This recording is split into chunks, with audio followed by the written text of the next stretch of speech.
Chapter 6. I trained with Ernie for 5 hours, and then we left together when his relief, an even older man named Virgil, took over. Instead of leaving the community, however, Ernie drove me around the neighborhood in his beat-up red truck. The village, as it was called by some, was incredibly hilly, and the small mansions looked ancient. Some were even having repairs done to them as we drove past. Roofers replaced shingles, painters painted, and pool boys cleaned. Each of the workers looked like they had paint on their faces, but I could barely tell from so far away. The paint looked almost mask-like. The village had a simple setup, arranged like a horseshoe, with a grassy, tree-lined median separating the two sides of the neighborhood. The 10-foot brick wall completely surrounded the place, and every resident had a fairly spacious backyard. "There's Rockney's house," Ernie said as we passed a large 2-story gray house with few windows. The driveway was also shaped like a horseshoe, curved around a fountain. I saw someone staring at us through one of the front windows, though I could barely tell. There was a slight parting in the curtain. Ernie noticed as well. "That's the blue-haired beauty I warned you about." I looked at him. "Is someone in love?" I teased. He looked at me like I was crazy. "No, never." He seemed genuinely distressed, and I felt bad. "Sorry." "Oh, I see what you meant. Trust me, if you knew her, you'd understand my reaction." He laughed. "What's her name?" "Florence, Rockney's sister." I almost missed that. "I thought you said she's related to Astrid." "Ready to go home?" he asked, ignoring my statement. He started back toward the exit gate. When I looked back at the house, I saw that Florence was no longer watching us from the window. "Do you live on the island?" I asked Ernie. "Or do you drive across the ocean every day?" He laughed again. "I moved here 20 years ago, completely left all my belongings on the mainland. This island has everything I need. I live in town, 10 minutes from here." I looked back at the community as we passed the gatehouse.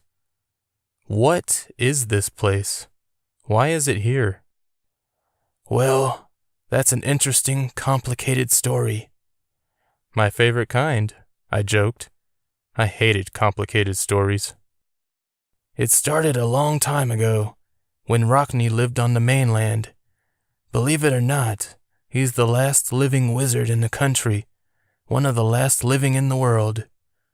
Back then, there were a lot more magical creatures. Almost all of them have died out, unfortunately." "How did they die out?" Ernie looked at me for a long moment. "Murder." "Murder? Who murdered them?" "His name is Nauki." "Now-ki?" I pronounced it the way I heard it. Now as in right now, and key as in the thing you use to lock your hope chest. Or, whatever you use your key for. Ernie continued driving, but said nothing more. He seemed to not want to talk about it anymore, so I prompted him. "Who's Nauki?" "A very powerful nature demon, the last of his kind. There used to be more, though only one can rule at a time, and they were responsible for some of the worst natural disasters Earth has experienced. It's sad to say the magical world has dabbled in war, same as the human world. Over the centuries, wizards tried to put an end to the travesties of the nature demons. A lot of lives were lost on both sides. Wizards joined with vampires and werewolves to battle the nature demons, and, well, the world almost ended." "When was this?" I asked, my heart racing. "Well, it was a few decades ago, before you were born. Every time the two sides fought, earthquakes and tsunamis followed. Toward the end, there was only Nauki, Rockney, and a few other creatures. Unfortunately, Nauki went into hiding and slowly took many of the remaining good guys out. Those who survived feared for their lives and didn't trust in Rockney's ability to protect them, so they did what any coward would do. They joined Nauki. Rockney was alone? Not completely. He had one sorceress on his side. Together they came up with a plan to infiltrate Nauki's realm. The sorceress attempted to assassinate the demon from the inside, but before she could, she got pregnant with his baby. What?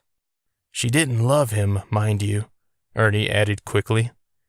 It was an unfortunate mistake on both their parts, and she barely managed to escape with her life. She and Rockney have been able to keep hidden from Nauki, and Nauki from them. They encounter each other every now and then, and a tiny fight may ensue, but neither can seem to kill the other. After Ernie finished, we sat in silence for a long time. I didn't even realize we were at the train station until he told me. Nauki doesn't know about this place, I asked. Not to my knowledge, no. But we're surrounded by water and air. How could he not? He's the sole remaining nature demon. He is weak, his attention scattered. He only expends his energy if he knows it will benefit him. I thought about the nightmare, about the tornado with the face. I told Ernie about it. He seemed unworried. Oh, I'm sure he won't find anything out from you. That's good, I laughed. And, despite all of that, with the war and everything, you trust regular people like me to protect you? Who else is there? He asked. The government? Ernie shook his head. No way. The less people know about us, the better. Besides, if the government knew about the superhumans living here, what do you think they would do? Study them, I guessed. Exactly. No, things are better this way. But you and I would be no match against Nauki, would we? I heard you already had a run-in with him and survived. I died. And then you returned. He let me think about that for a moment before saying, Besides, we're there to keep the islanders away. There isn't much danger of the supernatural persuasion. And there hasn't been a problem like that? Ernie stopped in the lot next to the trail that led up to the train. Not yet. I thanked him for the ride and took the train home. The next day would be my first shift on my own.